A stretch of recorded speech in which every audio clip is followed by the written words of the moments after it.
Good morning and welcome to the Seminole County Board of County Commission meeting. The date is Tuesday, August 26, 2025. I would ask that you take a moment and silence your cell phones or any other electronic devices that you may have. We've got a lot of exciting things going on here this morning. We've got a lot of celebration of different schools. Mr. Corso here. Good to see you, sir, and thank you for being here. We are going to start with our proclamation, or our invocation and pledge allegiance. Pastor Ron Williams from Palmetto Avenue Baptist Church will lead us that, and Mr. Darren Gray, if you'll lead us in the pledge, please. Please stand. Let us pray.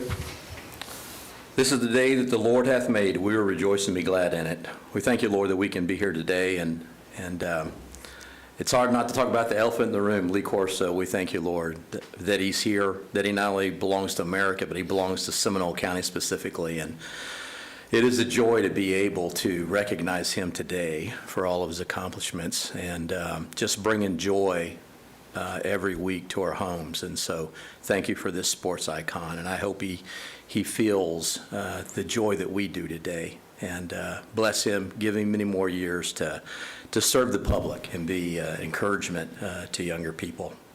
We thank you, Lord, that we can meet here today, that we live in the United States of America. Sometimes we take that for granted, but we have freedom of religion. We have freedom to meet together peaceably, and I pray that this meeting would be peaceable today. I thank you, Lord, that these commissioners have, as long as I can remember, invited the faith-based community to come in here and invoke your blessings. And we thank you, Lord, that not only we are invited, but you are invited. So we pray, Lord, that you would bless these commissioners in a special way, give them good health, give them safety for them and their family. I pray, Lord, for our students and educators and support staff as we've gone back to school now, and pray that you would watch over those little kids as they're at the bus stop and all through the day and keep them from the evil one and evil influences that would seek to destroy their lives.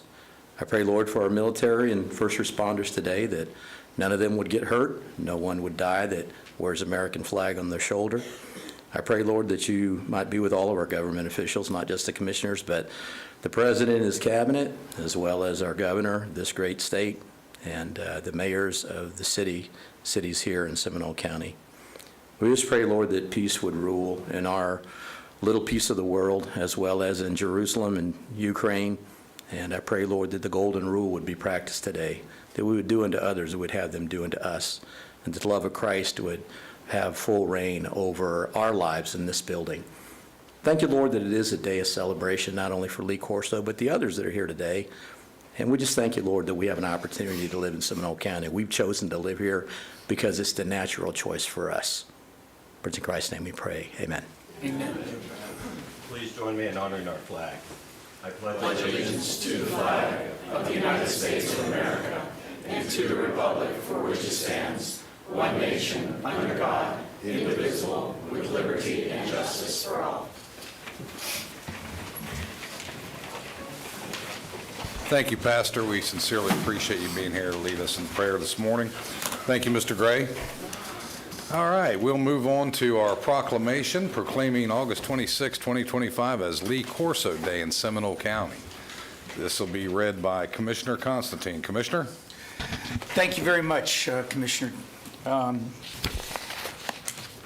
Today is a great day for Seminole County. Today is a great day for college football because college football is coming back. Football is coming back, and that's something that I think all of us can celebrate. And here in Seminole County, with all our successes, we're very proud of that. But today, it's about an individual. So, folks, not so fast, my friends.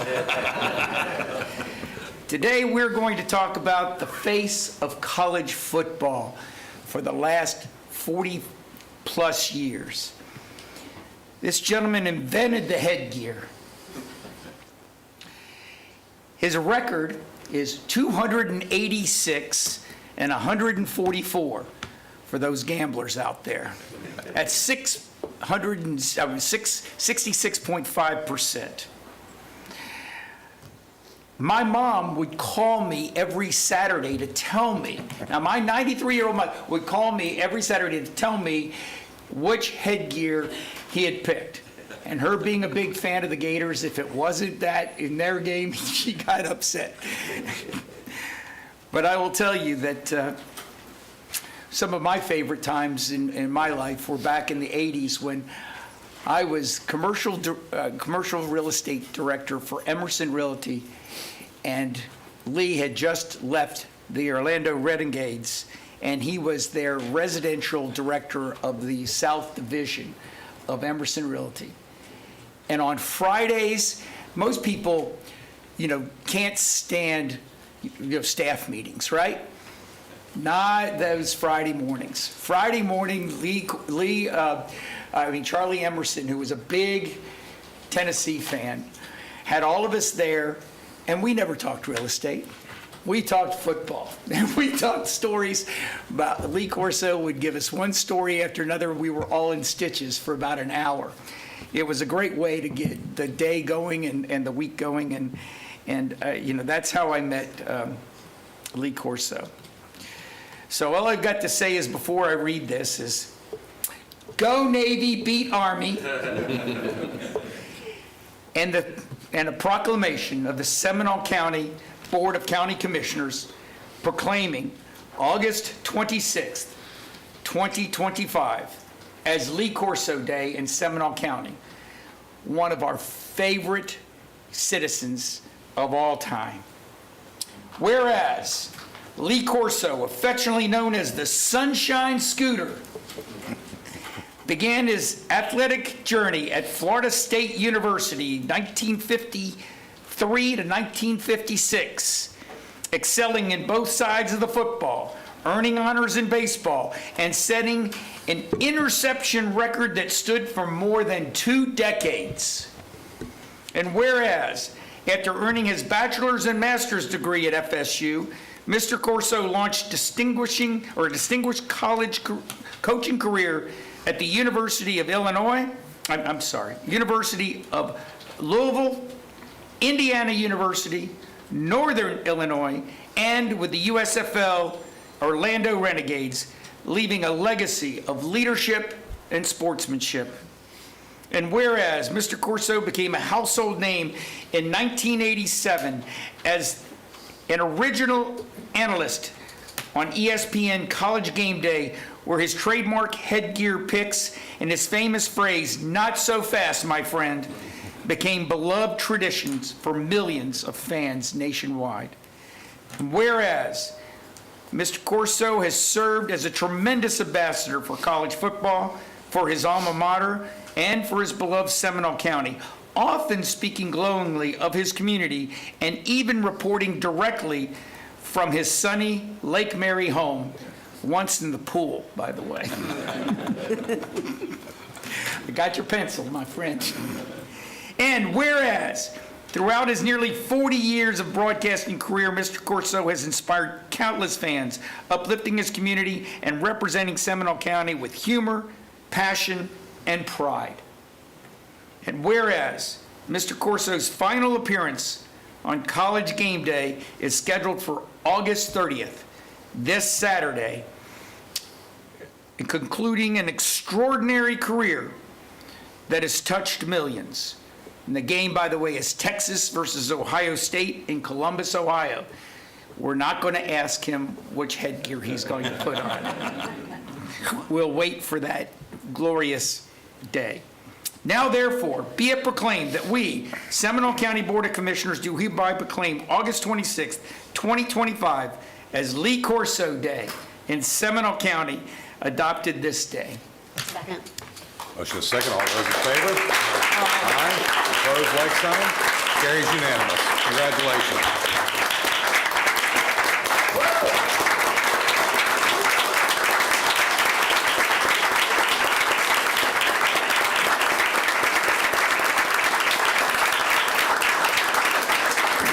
So let's go ahead and take a few minutes and grab some photos down front, and then we'll move on to our investment advisor.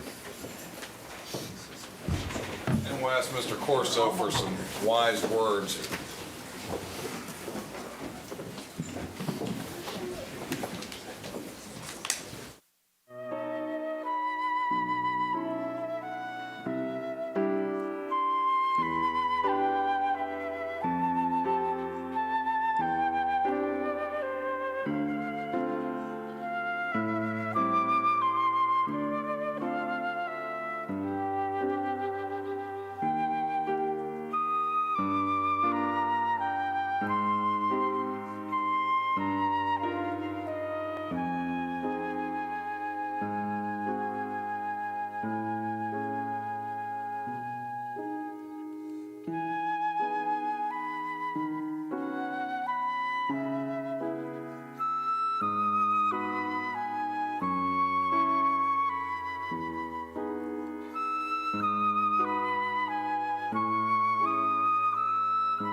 Yeah, that's right. Mr. Corso, the floor is yours, sir. Thank you, Lee, and Seminole County Commissioners. First of all, about 15 years ago, I suffered a stroke, and it has affected me in my speech, and it's getting worse.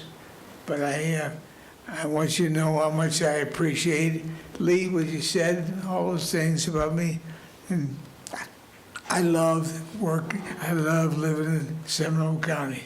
I tell you what, when the Renegades disappeared, I got a couple of coaching jobs. And I told Betsy, we're sitting in the back porch, and they threw, if you're going to go, we can go to Kansas. She said, you'll love it over there in Kansas. I'm not going any place. I love Seminole County. I love Heathrow. And we want to spend the rest of our lives here with these great people. And that's exactly what I did. And so I'm still doing it. And I want you to know I really do appreciate this, especially from my hometown, people that I love so very much. Bottom line is this: I love his place. I've always loved Seminole County, and I love it more now than I ever did, because thank you for it. So, man, you don't know how much I appreciate it, especially coming from the people that I love and live and my neighbors. And there's no place like home, and Seminole County is my home. Thank you very much. Thank you.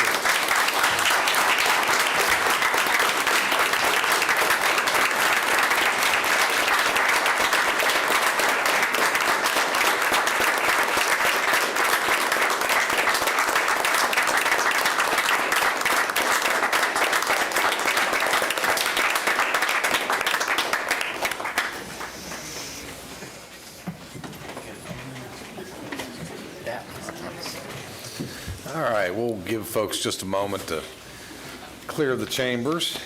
Chairman, I know everyone out there is thinking it, given all of the college colors that are present, but go Stetson Hatters. I just thought I'd say it for all of you. Go Knights this Thursday against Jacksonville State. 7 o'clock. There we go. You do it, baby.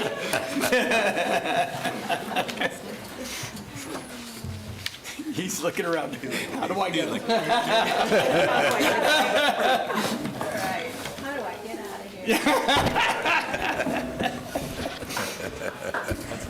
here? We probably need to do a Go State. Yeah, right. All right. 60 years old. Congrats. All right. Some good and fun times at Seminole County. So next we'll move on to our County Investment Advisor Report. This is going to be Mr. Scott McIntyre, who's remote today. Do we have Mr. McIntyre keyed up? Yes, sir. Great. Can you guys hear me? We can. Welcome. Thank you. I'm humbled to follow Mr. Corso. I appreciated and followed his career for many, many years as well. So humbled and appreciated that you guys gave him his due. So we will launch into what'll be a fairly quick presentation today. Just kind of to remind you that the county is in the period where it draws down its funds, and not in the period where the revenue is coming in. So there is ultimately not going to be recommendations to purchase. Liquidity is at a premium at this point in time. So events driving the market, job growth has slowed dramatically in a very, very short period of time. That being said, there is 1 week from Friday is the next employment report, and that will be watched very, very closely by the Fed, which has a meeting in 3 weeks. Inflation continues to trend higher, although that is a very gradual trend higher. It certainly, the spike that a lot of people anticipated would happen as a result of the tariffs has not occurred yet, but it is moving higher. The Fed's expected now to cut in September and October, although if they don't cut in October, I believe it'll be in December. Right now, there is, as there have been for a long time, there's a lot of balls up in the air. So a lot will be decided as the numbers present themselves. The number of doves on the FOMC, in other words, the number of folks that are expected to favor rate cuts are increasing. So the FOMC is the Fed's policymaking committee, and the more Fed members that favor rate cuts, obviously the more likely that is to happen. This is the Bloomberg survey. Just take a quick look at it. GDP is one of the top lines. The economy is expected to slow down. We actually haven't seen a recession, with the exception of 2 months during the pandemic, in 16 years. So some folks talk about recession potentially on the horizon. That just does not seem to be happening much lately. The unemployment rate is expected to move higher, but it's still well below 5%. If you look at headline CPI and headline PCE, those are two inflation indicators. Very gradual increase in inflation, at least over the course of the next couple months. And then it's expected to mitigate. So the Fed's expected to cut a couple of times this year, generally speaking, every other meeting next year. And again, that's all, frankly, month by month. This is the 2-year Treasury note going back 1 year. I show it because I typically show it at your meetings. You can see that there was a great big drop-off after that poor labor market number. If you look there on the right-hand side, great big drop in the 2-year note yield, and we're still pretty low. Looking at investment options, focus, I think, on the longer terms of the 24-month, the 2-year Treasury note. It actually got down to 366 the other day. Kind of keep that in mind. The 3-year down to 364. That bakes in expectations for rate cuts from where we are. Overnight rates, if you look down one step, these are where the pool rates are. Most of the counties' liquidity is in Florida Prime. That's managed by Federated, AAA rated pool. The yield there is 444. As the Fed cuts, that rate will move in lockstep downward. So upcoming maturities, there are a couple this week, but frankly, the clerk's office is needed to draw down $30 million from their balances that are held at some of the banks. So in essence, what's going to happen is later this month, these two maturities will replenish the monies that are in the bank. And limited cash flow doesn't allow for reinvestment at this time. That will change in September. But right now, cash flows are limited. It's expected this time of year. Maturities are positioned for that. Going to the portfolio snapshot for July, look up on the right-hand side, there's a lot of numbers here, but the right-hand side, July 31st, 2025, average maturity is about 13-ish months, probably closer to 14 with the draw. Average yield is 436. And more importantly, right now, the amount that is considered liquid is the 11% floating. That actually got lower, so it got below 10%, which is lower than we would like it to be, which is why we're replenishing with the maturities that are coming up. This is just a quick benchmark comparison, and compared to the 1-year CMT and the 6-month CMT and the overnight pool. So the county's doing just fine there.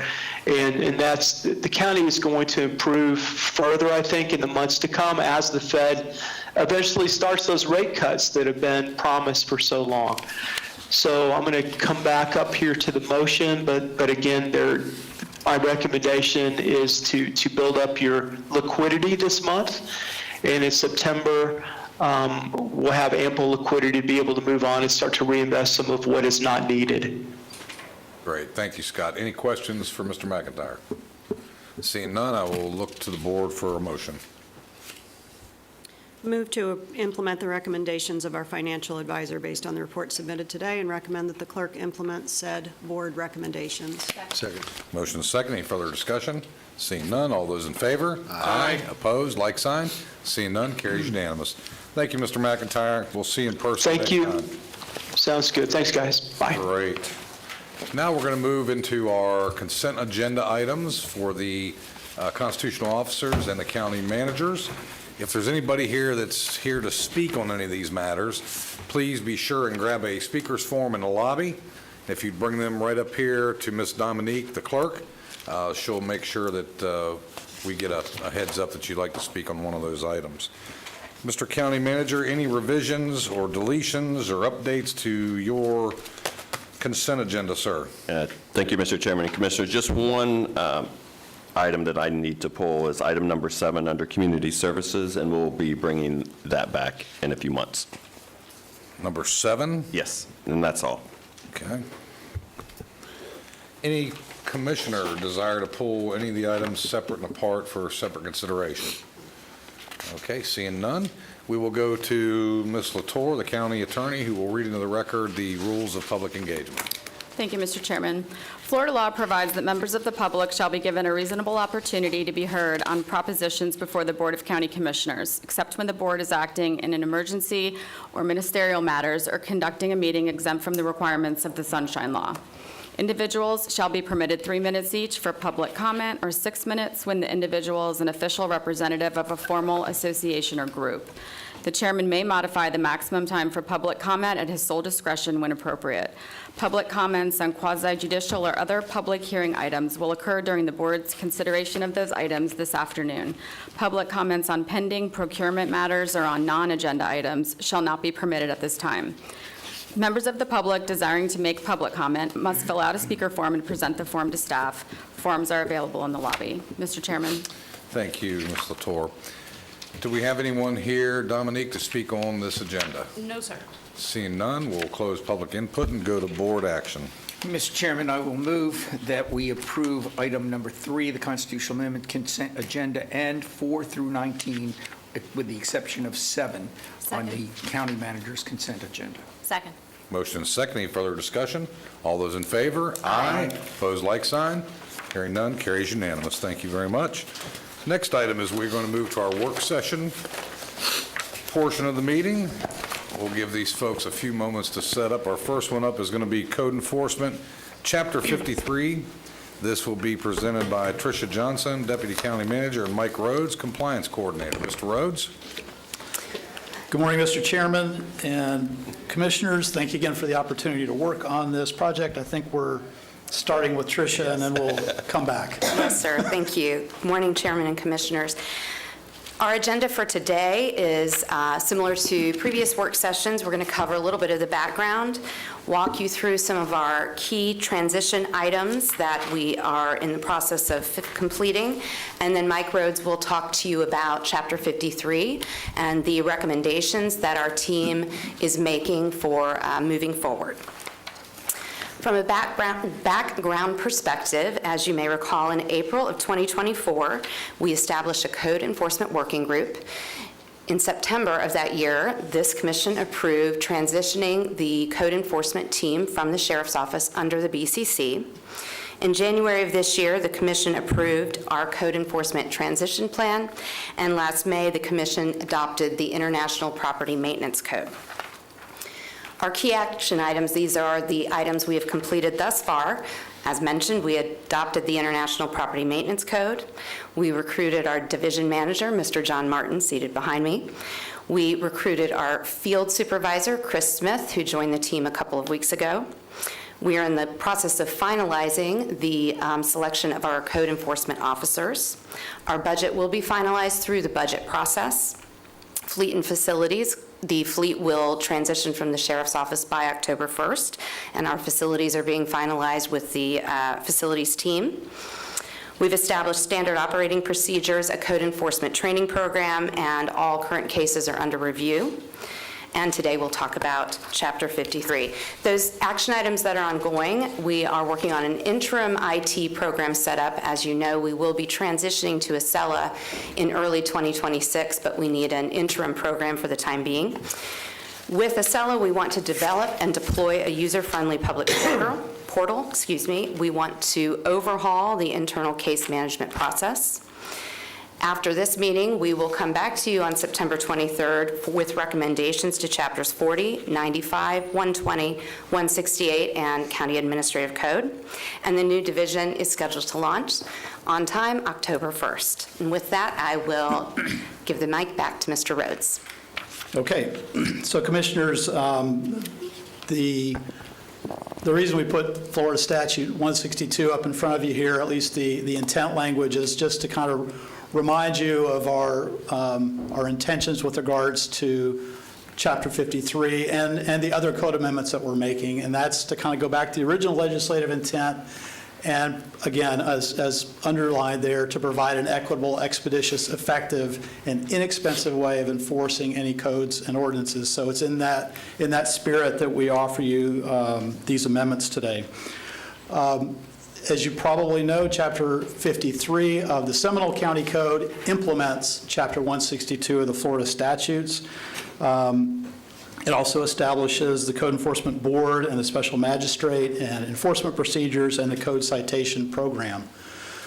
The summary of changes we're recommending that you consider are to delegate some authority to the county manager, standardize rules and procedures between the board and the magistrate, so that it eventually, that's kind of, they're synonymous, I suppose.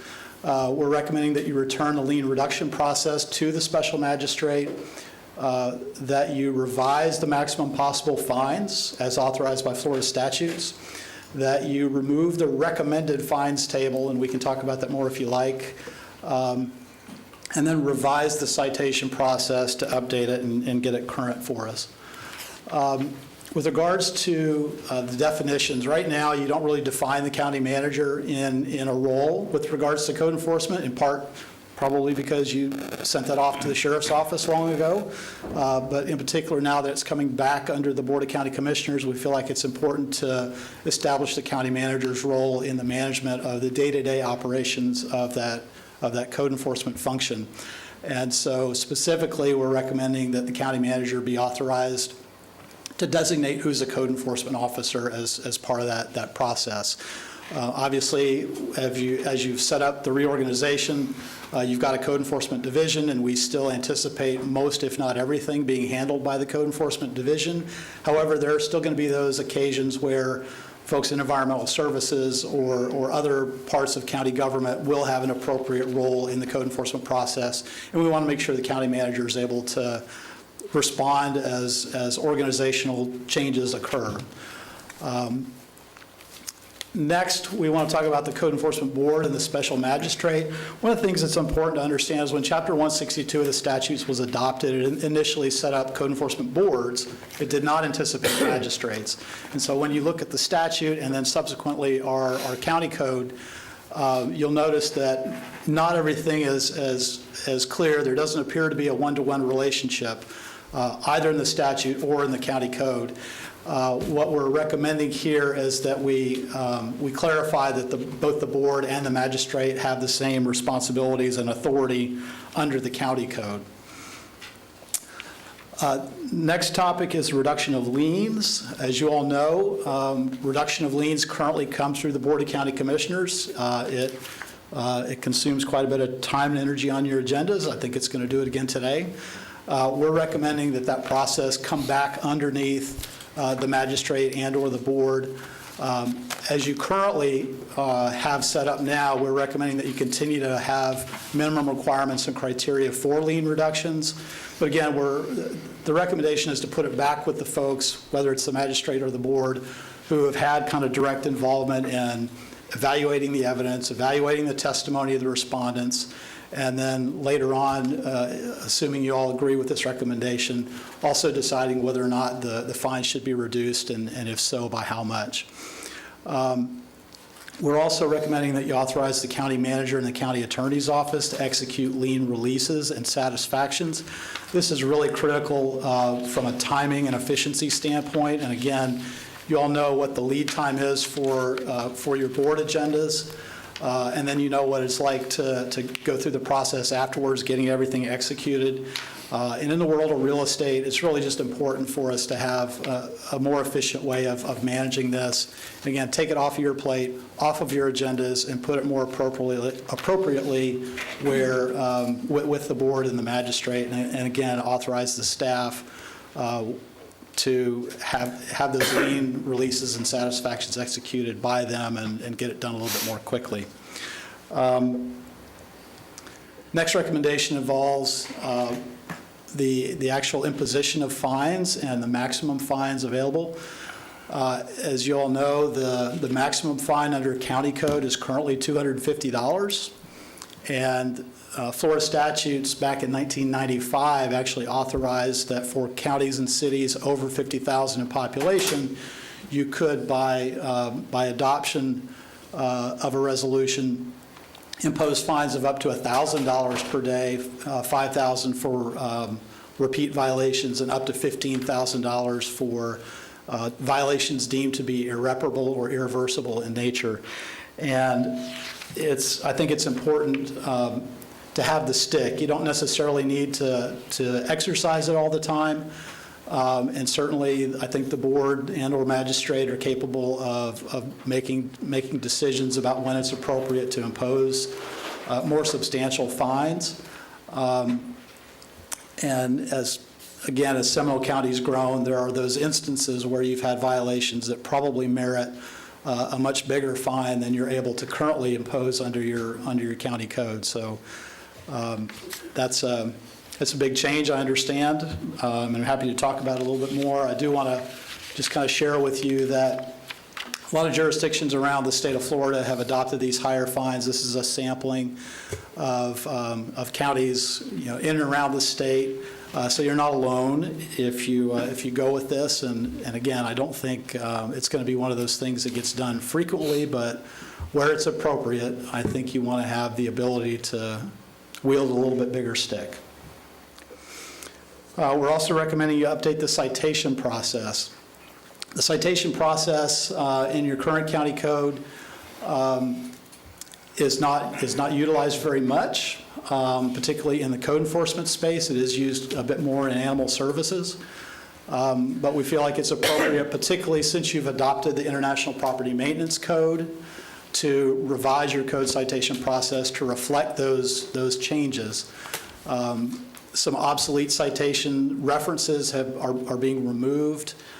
Some others are being maintained because you all made decisions long ago about why it was important to have citations available to us.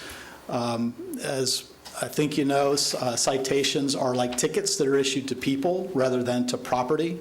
And there are those violations from time to time that it's really more efficient to address via citation rather than the code enforcement process, which takes quite a bit longer. The other thing that we're recommending in that same vein is that we go ahead and we have the board or the magistrate make decisions and hear cases where folks want to contest those citations. So rather than have them have to go through the court process, try to make it a little bit more accessible and again, more efficient from a judicial economy standpoint, and have them heard by the magistrate and or the board.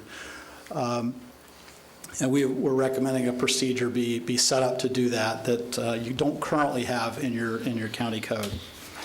So that's the summary of all the changes that we're recommending.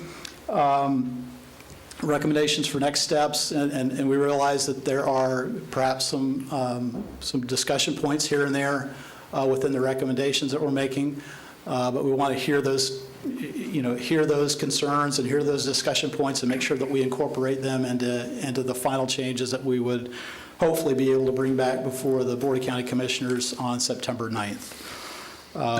At the same time, we're continuing to work. We have quite a few more code sections to work through, and we've listed them there. A lot of the changes that you're going to see are simply deletions because since you've adopted the International Property Maintenance Code, you're able to eliminate some of these other references in the county code.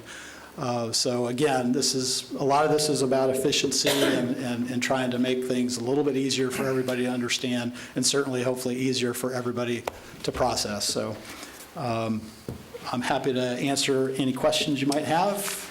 Okay, thank you, Mr. Rhodes, and I first want to say I sincerely appreciate both of you in giving my staff-level briefings that I received last week, very informative. I think this has been a long time coming. It's good work. I understand there's going to be some massages take place as things move forward, but I'm not going to have any questions, but I will go to the board. Start with Commissioner Lockhart on the far end and move this way. Commissioner? So I'll echo the huge thanks to the entire team. This has been a pain point in this organization for years, and to see you all tackle it so beautifully has just been tremendous. I don't know that I could have imagined that we could have gotten this far this quickly. So huge thank you. We've also had great briefings. We'll continue to, keep touch. I think initially my concerns about moving the lien reduction request to the magistrate in our former process, that was a no-go for me. But with what I envision with this new process and this new team, I have much more comfort with that. And I think from my perspective, I would like to try it. Anything that we can do to, start to streamline and provide more efficiencies, not just for us and our team, but for the public as well. Right. I mean, when you see people getting hauled in here for multiple, you got to come for your animal hearing on this day, and then you got to come for your code enforcement on this day, and then you got to come for your planning, develop, whatever your land use issue is on another day. And so it's very, very cumbersome for the person who's been cited. So kudos. I don't think that there's anything here that you have recommended that I would object to. Commissioner Constantine? Yeah, thank you very much for being so fully engaged in this, and also, just the briefing that I received earlier was, just wonderful. I see this as an evolving process that finally we're really making some serious positive changes. I never, in other organizations that I've been part of politically, I never had to be part, the board was not part of that. It was the magistrate, and I think that that's a wonderful, wonderful thing. It gets it out of that political realm. People, it will be, I think, more efficient and more effective, and I look forward to the changes and look forward to September 9th. Commissioner Delory? Thank you, Mr. Chairman. Just want to echo the same comments. I think you're all doing a great job. Not going to name you all because there's a lot of you behind the scenes that are working hard on this, and I have no comments. I've made my comments during my briefing, and job well done. Great. Commissioner Herr? Yeah, a couple of things that I just want to share with everyone with regard to the comments I made during the briefing.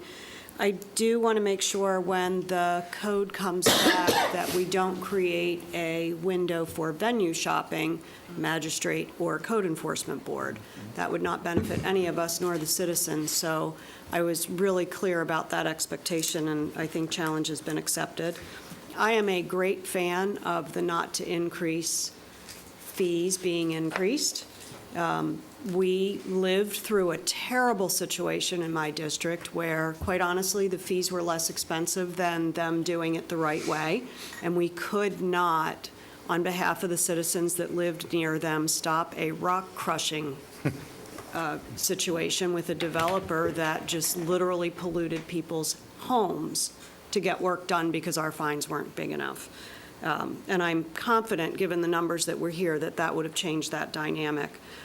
I do think that we need to be very transparent, and I think you have been, but I think as we go through the budgeting process and finalization of the increase to our side of the balance sheet and the decrease to the sheriff's side of the balance sheet with regard to shifting these responsibilities to us, I think we need to be very clear in how we outline that. And the last thing I would say is I do appreciate this from a senior leadership perspective of making it happen and empowering a great team to get done, and a great team getting it done, and the resources that it takes in legal. You answered every single question that I asked, and I appreciate, from a consulting perspective, you've knocked it out of the park. So we appreciate all of you very much. Thank you. Okay. All right. I have nothing more to add. I will look to the board for. One more, just my 2 cents here. And with this board, the last couple of years, we've done a lot of things that this board has directed. There's a lot of cleanup stuff that we've done over the last couple of years. But when this board went to transition code enforcement back underneath you all, I thank Mr. Rose for his experience and Mr. Martin that we brought on, but I really want to give a shout out to our Deputy County Manager, Tricia Johnson. She took this, I told you, from ground zero and built the team, because she had no support. We built the team and has made this a success over the last year.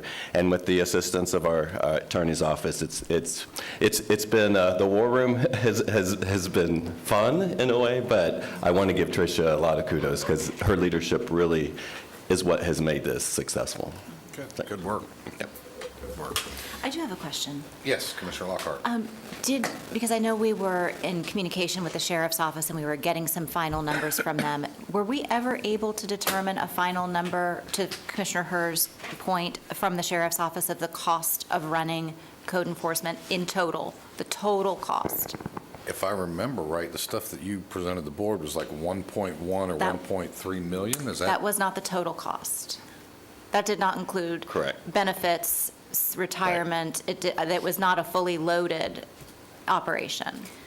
I don't want to speak for our budget director. I believe the last numbers we provided you in May were the final numbers we've received. I don't believe we have fully loaded with benefits, but I can certainly follow up with Tim to make sure he wasn't given additional information. Okay. Because I want to concur with Commissioner Herr. I think her comments are incredibly important, that, we're transitioning, not apples and oranges, but without the full number of knowing exactly what that was costing the sheriff's office, it's hard to know what, if any, reallocation of funds should be occurring. Well, and did we build efficiency or not build efficiency? Right. That was part of the mission, making it, improving it, and Right. becoming more efficient. And we need the tool to measure that. Absolutely. And my cardiac assessment says yes, we did. But I think it's important that we have it in black and white. Okay. All right, so I'll look for direction. Are we okay with staff's recommended next steps? Yeah. Consent, yes. Absolutely. Okay, thank you all very much. Thank you. We appreciate your work.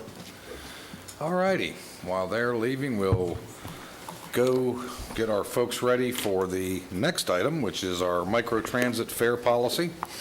Mr. Christian Swenson, Assistant County Manager, will give us the presentation today. Mr. Swenson. Thank you, Chairman. Good morning, Chairman and board members. Christian Swenson, Assistant County Manager. As stated, we're here to talk about the long-awaited microtransit fares. With that, you'll see the standard outline. We'll go through the purpose, what's happened in the background, what our proposed fares are, the next steps, and the recommendation. So starting with the purpose of this presentation is to brief the board on fares and to make a recommendation for their adoption. Now getting to the background, here's a timeline that you've seen many times. I've actually shortened it up because we had it before with all the chatting about it. So I just reduced this timeline to focus on the RFP. So in December, the board approved an RFP for us to go out and do our own microtransit system. That contract was approved May 20th, and since that time, we've been in the middle of the implementation process. On August 1st, we wrote a letter to Lynx as we had clear dates on when our service reductions could begin, and those service reductions are requested to finish on January 10th. And then most recently at the last BCC meeting, the board had a work session from Freebie, just kind of introducing a fare structure and talking about what our service will look like. So I'm just going to go through a few slides to talk about just what's happening with links, and I know that you all are very familiar with this. A lot of this is just for maybe the viewing public. So we're reducing the non-productive routes of links, and we're maintaining the productive routes. So what does that mean? This map shows what the new routes will look like. We've worked on this in conjunction with links. There was some suggestions made at an earlier work session, and we've tweaked them ever so slightly, but this is very feasible as far as both agencies are concerned. So in a nutshell, we're maintaining the 436 route, the 23 route, which is the 434 west route, the one that comes up from Maitland, from Orange County to 436 past Seminole State College and Altamont staying, the 1792 route, which is the 102, that will connect to 436, and then there's a 106 route, which you don't see here, which only really has one stop in the county, which corner clips us on the west side of the county. One thing we talked about before was trying to maintain a 434 route of stopping on the east side of the county, just barely getting into it. In conversations with Lynx, that route wasn't very feasible, so they suggested that we continue our south service to UCF Superstop and maintain the connection into the region that way. They were gracious enough to provide that communication with UCF, and that was approved. So as you'll see on the lower right corner of the map, you'll see a Scout logo, and that's just referencing that connection. This next slide is a link slide that was from a budget presentation they provided. I just provided to you for consistency, but the most important reason for it is to just reiterate that paratransit services will remain with links. There could be a change based upon the fixed route service. As you heard from their presentation, the fares are based on how close fixed route is, so the fares could be $4 or $7 based upon where they are. The last bullet, I think, is a very important bullet for us as we take on microtransit. Lynx estimated that 31% of their paratransit customers begin and end in a neighbor link zone. The county only has 2 neighbor link zones, one here in Sanford, one in Oviedo. So basically a third of paratransits could easily be picked up by our Scout service, assuming they were ambulatory. And then, of course, there's all the folks that aren't in a neighbor link zone. So I thought that was a very important thing to call your attention to. Just replaying a little history, in April we had another work session, and the fair provided direction on fares. The board provided directions that they wanted the fares to be competitive with the marketplace and to be comparable to things such as Uber.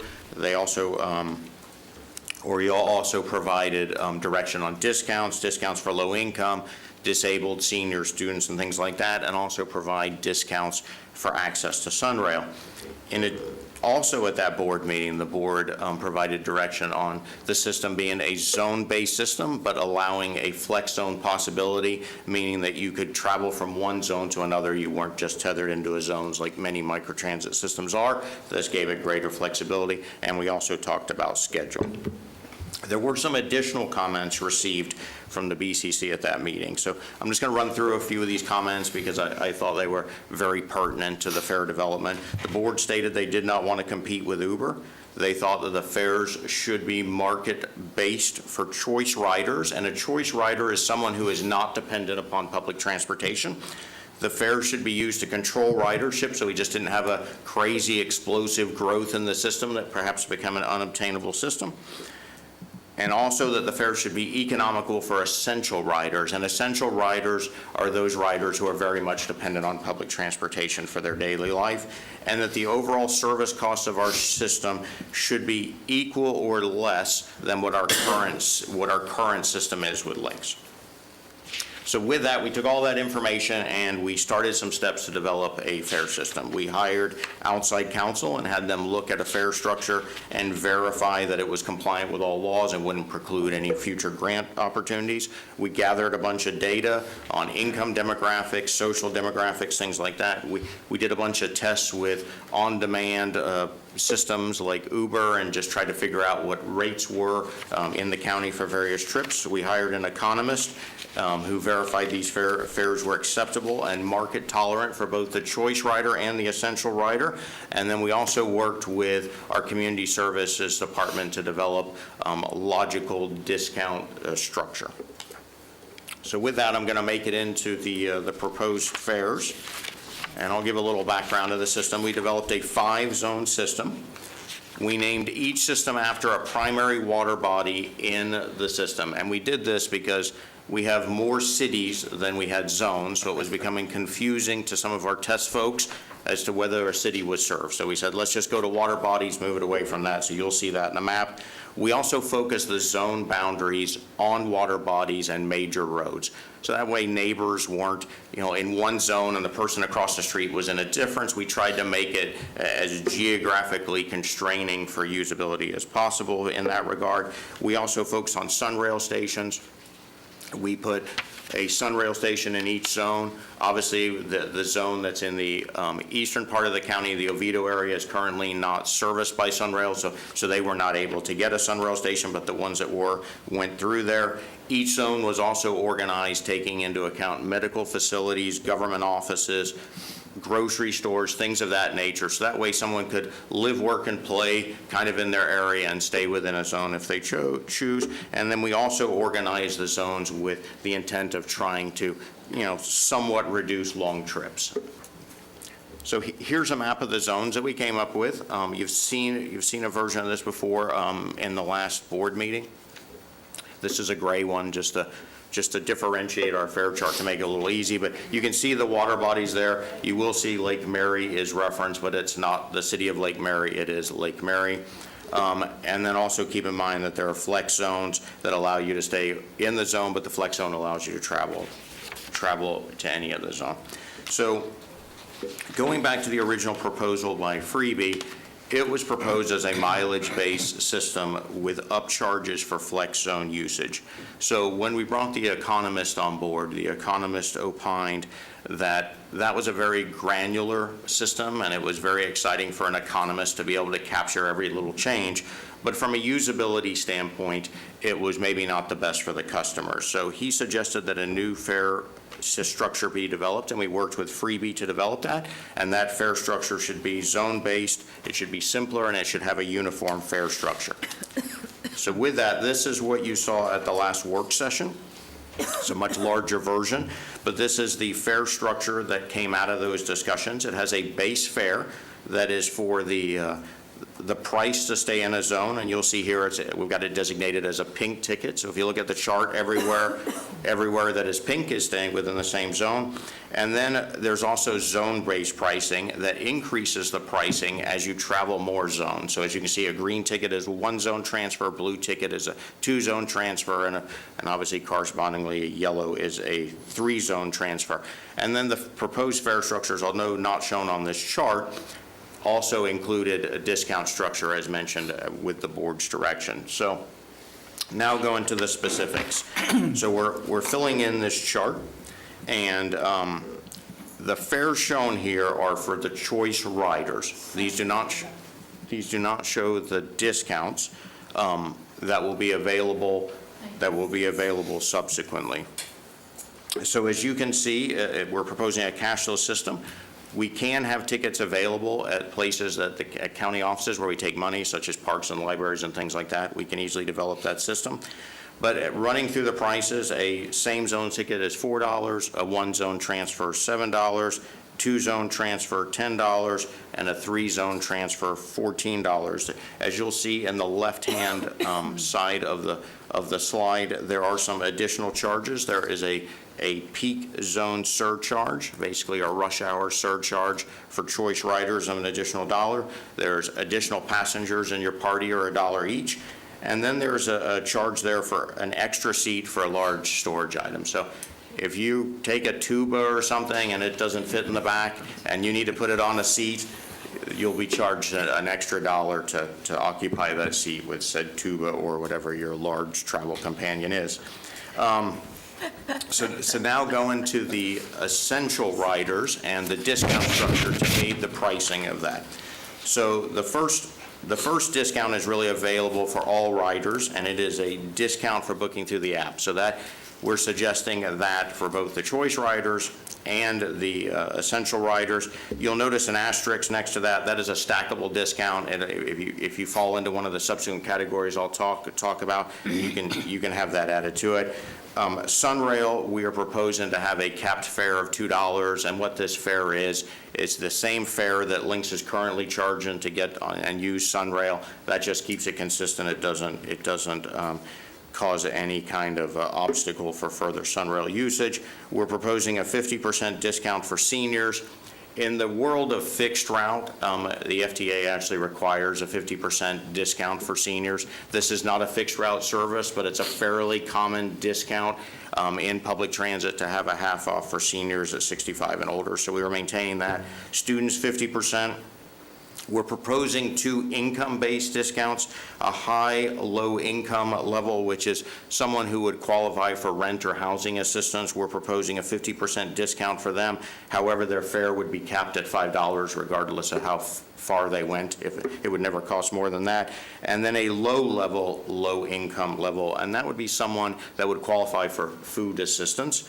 That fare would also be a 50% discount, but would be capped at $2.50. We're suggesting an Access Plus card holder discount, or someone with disabilities discount, basically someone that would be able to ride the paratransit service. We're proposing a fare of $1 for that. So here are some of the economists' takeaways on the proposed fare structure. The economists felt that the relatively high fares reduces the risk of excessive volumes to the system, while at the same time the discounts help keep it focused on serving those that primary needs it. The economist was very commendable about the deep discounting levels that were provided for essential riders, and overall the economist felt that the fare structure was ultimately very well reasoned. So with that, I want to talk about the next steps. Our next step is to incorporate a fare structure into the app, to develop a point-of-sale system to be able to sell tickets if desired at county facilities. We would add the fare structure and amounts to the marketing data, or not marketing data, the marketing materials. And we would also work with essential riders to enroll them into the discount program, so that way that they can quickly, at the beginning of the system, start getting the cheaper price. And we would continue with our soft launch and full launch schedules. So with that, I have a recommendation to approve the Scout microtransit fares and discount structure as presented herein. But I'm obviously here for questions, and turn it back to you, Chairman. Thank you very much, Mr. Swenson. We'll start with Commissioner Delary. Thank you, Mr. Chairman. I think it's well done. I want to thank you all for your hard work and getting this done to where it is in such a quick period of time. My questions have been addressed when we met in my office, so well done. Thank you. Commissioner Herr. So I just want to see if I'm doing the math right. Uh-oh. We're going to have a math leads competition. Yes, yes. I think that if I am 65 or older, or a student, or a low-income high level, or a low-income low level, and I book through the app, I can go across county for $7, or I can stay in my zone for $2, minus 50 cents. Minus 50 cents, that's correct. So I That's can, correct. for $1.50, I can go to a grocery store in my zone, one way. That's correct. Okay. And if I am an Access Plus card holder, meaning I have a disability of some sort, I can go anywhere for $1? That's correct. Okay. That is amazing. Amazing. So great work. Thank you. Commissioner Lockhart. Awesome job. I think when this board said, we want you to make it priced appropriately so everyone can afford to ride it, but priced high enough so that people can't afford to ride it. Too many people can't afford to ride. Like, we gave you the absolute most impossible needle to thread. And I think this does exactly what we wanted it to do. We wanted this to serve those who need public transportation the most to be able to navigate their daily lives and be able to afford to do it. And we also want to be able to not compete with our private sector partners. Finding out, and as I'm sure many of you have had the briefings with Uber, that they are in conversations with Freebie about being a backup potential service for our rides, should we become so popular that there needs to be some backup. So that partnering with the private sector, I think, is a great way to approach this. I just am excited to get it going. I think you did a great job. Mr. Constantine. Thank you. Christian, from the time that Commissioner Lockhart echoed by everybody else that we got to do something and we can't, and it's not sustainable with a 15% increase every year, to what are we going to do, to all of us at one point or another. But, again, with the genesis coming from, Commissioner Lockhart, we're going to do something, but getting within Freebie and the others to now this, not only the amount of time, the short amount of time that it has taken, but the incredible just research that you and others have done. I kid you about being Darth Vader, but congratulations, man. This is really great. Nice. This is really great. And everybody that I've talked to is excited about this, to the point that I have to tell them, no, this isn't for you, but if you use it, that's fine, but it isn't for you on a daily basis. This is for other people. And I'm so excited to see Joanne here. And I want to hear from Joanne, because Joanne, for the 20 years I've known you, more, you would get up, and we are always, all of us, impressed, whether it be at Lynx, whether it be at the Expressway Authority, whether it be at MPO. You find a way to get there. And you say, I want 24/7, I want 365, And you know what? This is as close as we can get today. And I'm excited about this. And I really want to, I hope this is something that you're excited about, because this is going to be a game changer for folks like yourself that need public transportation 100% of the time. Yes. All right, guys, thank you. That's all I have. Commissioner Herr, you had something else to add. I got caught up in the math and forgot two things. In the chart of things that we said, I probably thought this and didn't say it because it didn't get captured, so I'm going to put that on me. But I think it was mentioned that the new benchmark, when we say we want to be less than Lynx, that's the current benchmark. But the benchmark on a go-forward basis is not the escalation rate that Lynx has. It's the escalation rate that we have. So I think we need to get that out there, just in the for the record category. Since it didn't get captured, I wondered whether I ever said it. And then, is there a charge for a service animal that's a Great Dane, so the equivalent of a tuba? No. Okay, just wanted that to get out there as So well. a golden retriever's okay. A Great Dane is not. All service All animals are service fine. animals are okay with no additional charge. And that's my sister Robin. Your bowling ball is okay, okay? Yeah. Thank you.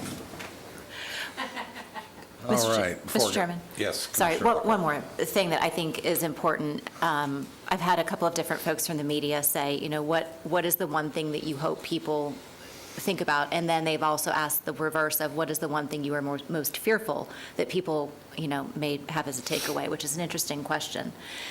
And I think one of the things that we are, and I'm not dissing the media at all, because this is a complicated story, and there's a lot of parts and pieces. But this is not adding to our budget. I think sometimes when the stories are being told, it is, here is Freebie and this is how much it's costing. And in the environment that we're in right now, any story that's about what the county is incurring costs for, yes, it costs this, but we are saving this. There are two sides of this ledger, and I think it's incredibly important that we continue to tell the story that we are providing a better service for less money than what currently exists. And so that, I think, is also very critical in all of our communications as a county as well. Great work. It's already been stated in a short period of time and so forth. I think you've hit the mark. Our goal was to provide a better service to the clients and those in need at a cost that was on par with what they were accustomed to. And I would argue that you actually have come up with some better attributes than what we currently have. So I think at the end of the day, the current necessary riders should be thrilled as we unroll this. I do, however, believe and concern, and we discussed this during my briefing, I still have a concern of the cost for choice riders. My fear is we're going to have choice riders that are going to take allocation away from necessary users because of the cost point and the price point for a choice rider. We had quite the discussion of why and maybe not and so forth. So I'm going to leave that alone for now, but that is my concern, still my concern, that we're going to have choice riders, those people that may not be using links now, and that are going to take capacity on this. And I'm not so sure that fare level is high enough to further dissuade those people from doing so. I guess we'll flush that out as things go along, but that is still my concern, of course. Mr. Chairman? Commissioner Laurie. So, I do ride links, but Joanne, we'll get to you in just a minute here. so, Mr. Chairman, what you're saying is that your definition of a choice rider is an individual that is not using links today. Correct. A choice rider to me is somebody that would find this as a replacement for Uber, if you would. In other words, they're not currently using any rideshare or not currently using links or anybody else. Maybe they're using Lyft or Uber or whatever. And I understand that, but, the point And now is- we have this that is pick you up at your door, take you to, where you need to go. It's a ride service. I don't disagree with you. So that's my concern. And my fear is, with that concern is, you can always drop a fare back, but it's a real hard climb to raise a fare up. From that aspect. I think you've hit the sweet spot for those people that need this kind of transportation, existing users of links. My fear is, as Commissioner Constantine indicated, he had told people, yeah, this really ain't for you, but the reality is, it's for whoever wants to use it. So that's my concern, and my only concern at this point. So, Mr. Chairman, I share your same sentiments, but I think the way to guard against that, if I may, is staff is going to be looking at this on a regular basis. This is not just one and done. Understood. And I know you know this, but let's just tell the public that, as things do change and things do get popular, and if things do happen like what you're talking about, which may happen, then there's going to have to be some changes. But I think it's also going to be prevalent about, how often they're going to get picked up, because there's a limited amount of vehicles right now. So what's going to happen is the time will get stretched out, and those people may want to go back to Uber or Lyft because of that, because there was a quicker time frame. And, staff will be able to tell us that with the data that they're going to be looking at on a regular basis. But you are correct, that is a concern. no, and I understand. That's why I'm not going to make such a big deal out of it at this point, but it's important that we are focus monitor on that scenario, because that is my fear. And when that happens, if we're not following and tracking that appropriately, then we're going to have staff in there asking us to expand the service if we don't know who's using it. And if it's because of the choice riders, then I would be saying, well, no, let's not expand it because of, quote, the choice riders, people that typically don't take this kind of transportation. We need to really be focusing on And the true intent of this board was to replace the Lynx service, and we need to make sure that stays focused on those users, not on my wife and I would like to go to the steakhouse for $7. I mean, when it's going to cost me, $21 to call Uber or whoever it is. So that's my only concern. Commissioner Constantine? That was the first thing that I think I said from the very beginning. And I got to tell you that I agree with you that we're probably going to have that. We're probably going to have that. But, I'm not worried about if those folks start taking too many seats, because in this case, I think we can raise it. And I think that, that we're going to be following it enough. As long as we make sure that the folks that truly need it are paying, the same or a reasonable amount to get around, then I don't mind raising the price on, as you call them, the choice riders, if we find that they are, and I'm not saying using it too much or abusing it, it's just that we find out that we're not hitting the folks that we really need, that those folks are having problems getting places because others are using it too much. So I'm not worried about increasing that if that becomes a problem. Commissioner Lockhart's been waiting. I'll go back to Commissioner Herr. I hear loud and clear the concern. I think there are also folks in the middle. There are the essential riders who definitely need this, that's our primary focus and the whole reason we went down this path. There's the couple that Jay envisions going to the steakhouse for dinner. Somewhere in the middle, there are people who are not going to qualify for those discounted fares, but who will now have an opportunity, because there will be an opportunity to get a ride out their door because they don't live within walking distance of a Lynx bus stop. So they may not be a current Lynx rider because they don't have access to a Lynx stop, but they may need public transportation. So I don't want to get so caught up in this is for current Lynx riders that we forget that there are a whole bunch of people in this community who might benefit from public transportation who don't have access to it now, and this will open that up for them. So just because you're a new rider doesn't mean that you're necessarily a choice rider, if that makes sense. Sure. No, understood. Okay. Commissioner Herr and then Commissioner Delary. I think there's been a couple of things that have said that I just want to make sure we recalibrate in terms of understanding. I think the agenda item that we originally passed has it, we're starting at 35 vehicles, we're expanding to 55 under county manager's discretion, not coming back to this board. Is that accurate? That was, yeah. Go ahead, Christian. So I was testing my memory, sorry, so we approved 35, and I remember there was a conversation of that it could go to 55, but I think the direction took it back to a dollar amount to county manager's discretion. I don't think it was necessarily tied to a number of vehicles. And I made a commitment that I would bring that back to the board before that decision was made. So as long as we're committed that it's coming back to the board, then we can limit the expansion of vehicles. Right. But I will tell you the other piece that needs to come back to this board, you can already see in the chart where the break point is. Right. The 65-year-old, the J going to 65-year and older. I'm not quite there yet. I got another year. Going to the steakhouse for a couple of cocktails. That price point, most people hitting 65 now can't even get Social Security until they're 67 and a half. So we're giving them a break on fares earlier than Social Security eligibility, just in the for the record category.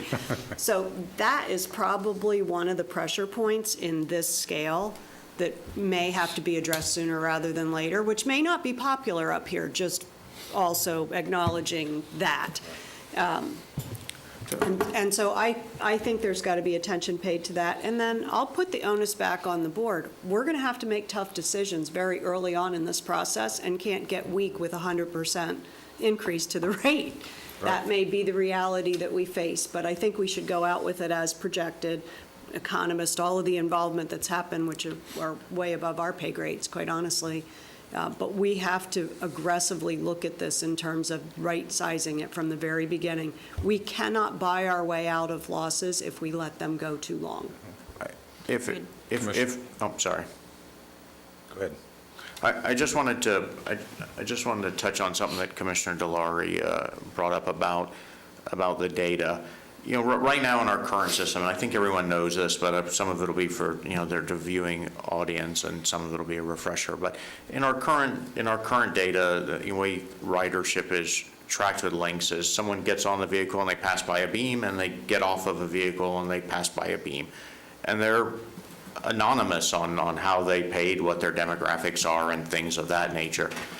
This system is not an anonymous system. We'll be able to tell how many seniors, how many students, how many people in every category. We'll be able to tell times, pickups, things of all that nature. We'll be able, we have probably to Commissioner Herr's love of this statement. We provided Freebie with a ton of things we want to benchmark just on a dashboard that we will see. We can make these reports available to the board.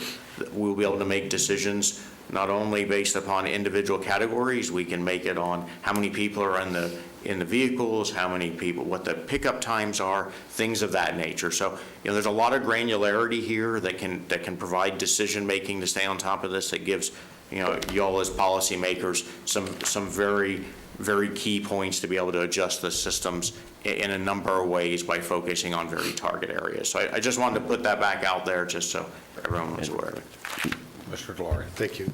And there's another aspect to this that I know we're all excited about, and that's opening the aspect of people getting to Sunrail, the first and last mile. We've all talked about it. This is going to help facilitate that, and we'll have the data to see where the issues are. We'll also have the data to figure out where the pickups and drop-offs are. And so this is going to be a huge asset for us when it comes to Sunrail. And that's another piece of this that's exciting, where with links, we couldn't do that. Yep. So, Whenever go ahead. Sure. Okay. One thing I just want to remind the board, also, as an Uber and Lyft consumer, that this is a rideshare program, so they pick up other folks, on the route. So if folks, to your point, Mr. Chairman, you're going, to dinner, you may just want to do just you and your wife, or just yourself go to that, but you won't want to pick up other people on the way. Sure. And so I think, but there's a lot of information, as Mr. Swinson said. What we have committed, we're going to be looking at this of course, on a monthly basis, but we can provide quarterly reports to the board. We can do updates to the board, just so you all are just aware of what our early experience is, and then if we need to tweak anything as we move forward. Because as you all have stated before, is that we're going to encounter challenges, and we're going to encounter speed bumps, and we'll need the direction of the board to help us work through that. Sure. No, and to Commissioner Lockhart's point, there certainly is likely to be people that currently aren't using public transportation that could benefit and would now use this because it's more beneficial. And my vision of that is those individuals would be helping offset the cost for the riders that are necessary riders. But I would say quarterly is not soon enough to get, this organization cannot respond to a trend quick enough to be looking at numbers even on a monthly basis. I would like to see, if it's not too much of a burden on staff, to have the commissioners get a report at least every week for the first 3 months, so we can see that trend. So if there's something that looks like an anomaly, we can respond to it much quicker. If you wait 30 days, by the time 30 days is up, you got another 30 days to get it back in front of the board to have a decision made. Now you're 60 days down the road, if it's not too much of a burden. Can I just clarify that? Sure. I think in the presentation, the firm is putting together dashboards that we have access to that are real-time. Daily basis. So Hope so. I just want to clarify that we don't want to report on top of that. No. That the dashboard needs to give us everything we need. We're not putting staff time into creating something separate. The firm needs to own that. I can make my own graphs, that's no big deal. I can pull it out of there and It'll have download it. it in Excel. It will have it on, it should have it in the dashboard. It should all be there. Commissioner Constantine, Heard a lot of good stuff. I want to hear from Joanne. we're going to get there. Commissioner Constantine, do you have anything else to add? Nope, that's Does it. anybody else have any further inquiries? Okay, well, now we'll go to the public. How many speakers do we have, Ms. Dominic? Only one? Just one, sir. Ms. Joanne? Yes, sir. Ms. Joanne, please come up, dear. Sure. Good to see you. Haven't seen you since an MPO meeting. Yeah, I'm sorry I didn't come here a lot lately because of the pandemic and before that, all that garbage. And it's early in the morning, too. Can I use this thing for my Sunrail, too? Joanne, can you just give us your name and address on the record? I'm sorry. I'm Joanne Canales, 324 Claremont Avenue, Lake Mary, Florida, 32746. Yes, we've been moving a lot. You know, we've been in Sanford, and that's why I didn't come here so much because of that. And I was at Jonathan's house, and I didn't come here either ever since that we moved out. So, you know, beforehand or anything like that. And now I'm not with Frankie anymore, so I can come here now. And can I use this Access Plus for on the train and freebies and, you know, stuff like that? And I know I've been using it on a bus, and I've been riding a bus as well. But we need a bus over at the Country Club Road, including the one that is across of, you know, right there at, you know, next to the, our, what do you call it, my duplex. It's Country Club Road and Estella Road, the closest one to our duplex. And then I would go in there, and we need this bus every 15 minutes everywhere, if you God's willing, and everything else. And can I use this though on the train, the So- Access Plus? So we'll let staff address that. 'Cause Access that's- Plus, I've been taking it every single day. Every time I go on a big bus and stuff like that. Mr. Chairman. Christian, do you want to come up and, And I don't want I don't want our bus stop being ripped off after I've been, right? you know, working my heart out to get that in. And Sure. everybody been putting that bus stop in as well, tirelessly, that I hate to see it going, taking right up after doing all that hard work to get that in there. Right. We'll get some answers for you here in just a moment. Please do not let it happen, you know, ripping off that bus stuff like that. But I do like freebies, and still I use that for freebie. I do go to freebie, yeah. And I like to use that on train as well as Sunrail train. If God's willing, even on a bright line, stuff like that. So I can take a little bit of it too. That way I can get back up into riding on a train every day again like I used to. Joanne, he's going to answer your questions, the gentleman behind you. We'll get Thank you. an answer for you here in just a second. All right, thank Mr. you Swenson. very much. Thanks, Joanne. Good to see you. Yeah. All right, thank you. No worries.